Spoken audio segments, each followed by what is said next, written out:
Hello guys, हजुरले देख्न सक्नुहुन्छ यो चाहिँ डाँडाखोपाको दृश्य हो।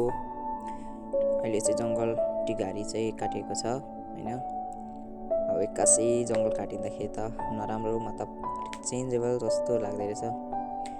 यो टिघारीको जङ्गल हुँदा चाहिँ राम्रो देखिन्थ्यो जस यहाँ भित्र भाइ बहिनीहरू साइकल कुदाउँथे, हामी पनि साइकल कुदाउँथ्यौँ।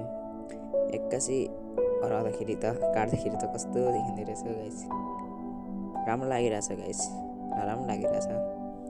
विकास हुन्छ नि त यसरी गाइस, तर एकैचोटि हराउँदा चाहिँ अलिक कस्तो कस्तो हुँदो रहेछ गाइस।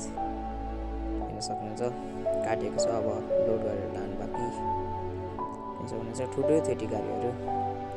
हेर्न सक्नुहुन्छ यस्तै छ गाइस डाँडाखोपामा। यो चाहिँ तल्लोपट्टिको टिघारी हो, काटिएको छ यो त गाइस।